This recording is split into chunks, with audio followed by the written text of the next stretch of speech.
Apa sudah dilakukan penyemprotan desinfektan? Sudah Pak, di semua ruangan. Proyek-proyek juga sudah. Bagaimana langkah selanjutnya? Kita akan bahas kampanye pencegahan COVID-19. Dengan siapa saja? Humas, SHE Pusat, dan proyek. Segera.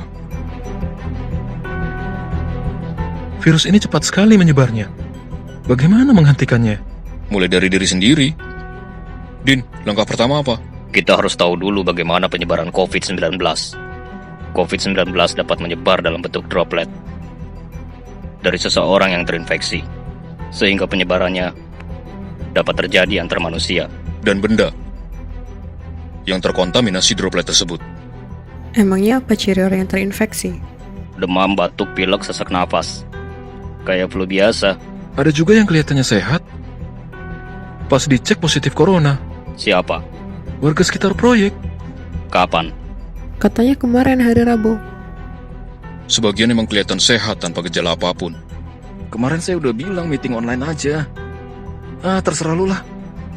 Misi, saya Ahmad Saprodin dari proyek Wika Gedung. Gak usah khawatir bro, gue udah cuci tangan.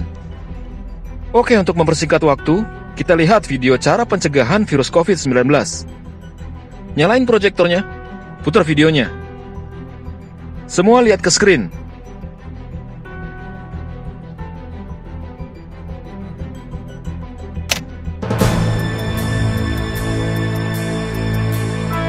Saat ini dunia tengah fokus memutus mata rantai penyebaran virus COVID-19. Karena virus yang berbahaya ini telah menyebar ke seluruh penjuru dunia. Tanpa pandang bulu bisa menjangkit siapa saja. Lalu bagaimana cara kita melindungi diri dari virus COVID-19? Pertama, ketahui informasi tentang bagaimana penyebaran virus COVID-19. COVID-19 dapat menyebar dalam bentuk droplet dari seseorang yang terinfeksi, sehingga penyebarannya dapat terjadi antar manusia. Bisa pula melalui permukaan benda yang terkontaminasi droplet tersebut. Orang yang terinfeksi biasanya menunjukkan gejala seperti penyakit flu, demam, batuk, pilek, dan sesak nafas. Namun beberapa orang yang terinfeksi tidak menunjukkan gejala tersebut, tapi tetap dapat menularkan virus kepada orang lain. Kedua, jaga kebersihan diri, terutama tangan Anda. Mencuci tangan lebih sering dengan sabun dan air setidaknya 20 detik, atau menggunakan hand sanitizer. Hindari menyentuh mata, hidung, dan mulut dengan tangan yang belum dicuci. Segera mengganti baju atau mandi sesampainya di rumah setelah bepergian. 7 langkah mencuci tangan yang benar. Telapak dengan telapak. Telapak kanan di atas punggung tangan kiri dan sebaliknya. Telapak dengan telapak dan jari saling berkait. Letakkan punggung jari pada telapak satunya dengan jari saling mengunci. Jempol kanan digosok memutar oleh telapak kiri dan sebaliknya. Jari kiri menguncup, gosok memutar ke kanan dan ke kiri pada telapak kanan dan sebaliknya. Pegang pergelangan tangan kiri dengan tangan kanan dan sebaliknya. 3. Hindari kontak fisik. Jangan berjabat tangan, hindari interaksi fisik dengan orang yang memiliki gejala sakit. Jaga jarak Anda minimal 1 meter dengan orang lain. Tetap ingat bahwa orang tanpa gejala tetap dapat menularkan virus. Jaga jarak Anda dengan orang yang rentan, yaitu orang tua atau lansia, orang dengan komorbid, dan ibu hamil. 4. Gunakan alat pelindung diri atau APD saat bepergian. APD yang dibutuhkan oleh masyarakat umum adalah masker. Masker kain berlapis dapat digunakan untuk masyarakat umum.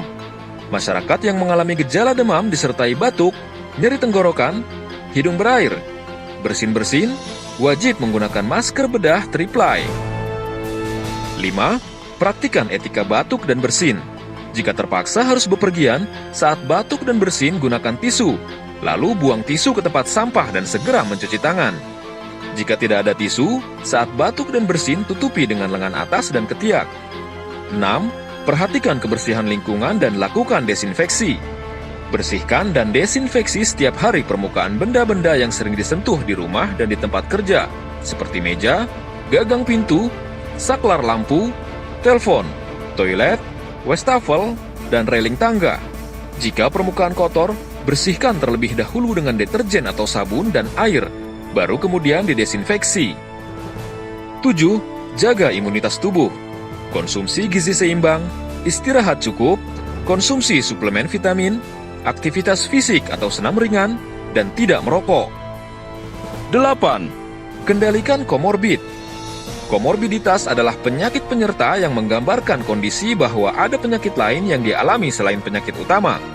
Misalkan penyakit diabetes, hipertensi, kanker, dan lain-lain. Orang dengan komorbid merupakan kelompok rentan yang kondisi fisiknya dapat menurun dengan cepat jika terinfeksi COVID-19. Bagaimana tadi? Paham semua kan? Kita harus jaga jarak secara fisik dan sosial, jadi jangan ada perkumpulan apa-apa dulu. Zainuddin tolong himbau yang di lapangan untuk waspada dan jaga kondisi tubuh. Ingatkan mereka jangan malas mandi. Baik, Pak. WFH kalau gitu.